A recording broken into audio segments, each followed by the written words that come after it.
ururada mucaaradka ka jira deegaanka waxaan isleenahay marka loo eego dalka waa kuwa ugu xorriyadda badan deegaankeena wax laga markhaati kaci karo weyn taasi in la is eedeeyo oo ururka mucaaradka xukuumadda uu eedeeyo xukuumadduna ururka ay eedeyso waa dhaqanka siyaasadda ee caadiga ah meel walba ka jira siyaasadoo dhan baa nooca ku salaysanba waxoogaa waxaan dareensanahay ururada qaarkood inay jecel yihiin in iyagu wax eedeeyaan wax falcelisana aan la siinin waxaad ku garan kartaa doodaa la qaban mararka qaarkood doodii wax badan bay sheegayaan iyagu ciddii la doodaysaba iyana wax badan ku sheegi waxaad arkaysaa qofkii la doodaya oo ama qabiil ahaan loo caayayo ama shakhsi ahaan loo caayayo oo la erinayo oo la leeyahay ay dhala weeye kan weeye leeyahay waxaa ku tusaysaa ururada mucaaradka qaarkood dhaqan dimuqraadiya inaan lahayn dhaqan dimuqraadiya aan lahayn oo ayna xamilaynin in wax laga sheego iyaguna ay jecel yihiin 24 saac wax shakhsi iyo wax dawladeed wax walba inay ka hadlaan taas marka waa dhaqan aan dimuqraadi ahayn qaarkood qaabna waa fahan darro qaabka loo wada shaqeynayo qaar baa jira aaminsan maamulada meelahan ka jira iyo fasax uma baahnin oo maadaama oo markaan soo gelinay si nabadgelyo aan ku halgamayna aan niri taasaan nagu filan oo tu dambe oo waraaqo meelaha ku qaan cid weydiina looma baahan taa waa fahan darro qaabka loo shaqeeyo fahan darro marka fahanku kordho way iska soo hagaagaysaa kolkolo waa ula kac iyo iska horkeen maamul iyo shacab iyo iska noqon kartaa in la maareeyo u baahan tahay wax weyn oo baan hadda ma jiro ururada deegaanka ka jira si xor u dhaqdhaqaaqayaan annagana wax dano noogu jirta ururada inaan is eriyano ama is caburino ma jirto bayraad shacabka Soomaaliyeed dan uma jirto annagana noogu ma jirto taa macnaheedu maaha fikir la is dhaliili maayo wax la iska sheegi maayo maaha macnaheedu iyaguna way sheegayaan oo barnaamijyadana iyo waxaan ka shaqeynayno iyo wixii walba ay ka hadlayaan anana iyaga waan ka hadli karnaa walo inta badan askaba ilaalino inaan ka hadlo oo ururada guud ahaan ururka oo nala fadhiya ay weydiisay oo nala fadhiya deegaanka waxay ku timid si nabadgelyo inay wada dhaqaaqdo inta ay taa ixtiraamayso wax dhib oo dawladda xaggeeda kaga imanayaan habeeraati ma jirto way jiraan isku dayo mararka qaarkood yar karamarsan qaabka sharciga oo dhaca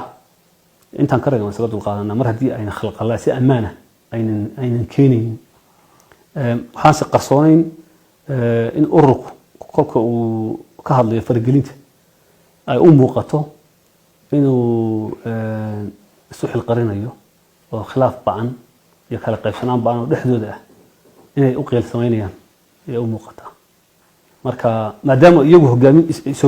qaabka isu hogaaminayeen ana fiicnayn oo hadda ay group isaga hor yimaadeen oo afkaarihii ay ku wada halgamayeen madow ka galay qaarkood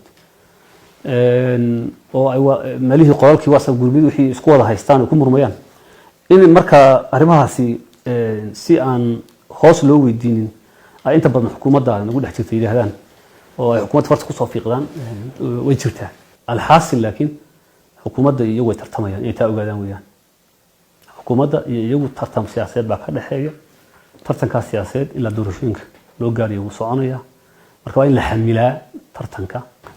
dhanka horumarka runtii waxaan isleenahay waxyaalo badan baa qabsoomay waxa ugu badan xagga waxbarashada kale sektorka waxbarashada dugsiyo aad u badan ilaa 77 gaaraya oo dugsi sare ah oo deegaanka laga dhisay baa jira 64 ka mid way dhamaadeen ugu yaraan waxaana yihiin kuwa sanadka wax lagu baranayo la geli doono kuwii kalena dhawaan baa la filaya xagga waxbarashada marka waa isbedel aad u ballaaran intaasoo dugsiyo la sameeyey dugsiyada hoose hore baa looga hadlay iyaga aad u badan yihiin dhammaan degmooyinku way ka sameeyeen 11 iskuul oo boarding ah kuwan guryaha hooyiga loogu talagalay dadka danyarta iyo guryaga qandaraasyadu waa la bixiyay laakiin dhismayaashooda hadda bay socdaan dhanka caafimaadka kasakow in 11 isbitaal oo saddex ka mid ah cusub yihiin 5 ay yihiin kuwa la ballaarinayo saddexna ay yihiin kuwa darajadooda kor loo qaadayo halkii joogin kor loo qaadayo waxaa kaloo jira iyaduna 135 ambulance in la soo iibiyo loo qaybiyo degmooyinka taasoo wax weyn ka taraysa gaar ahaan arrimaha umur raaca la xiriira degmooyinka aan jirka fiican lahayn runtii wax ka qaban doonta ilaa iyo soddoniyo xarumo caafimaad oo dhismahooda iyaguna socdaan baa jira dhinaca biyaha 2 bilyan lacag ka badan oo mashaariic ayaa socda oo magaalooyinka iyo miyigaba waxaa ugu muhiimsan ee ugu sii weyn mashruuca ka socda magaalada Goday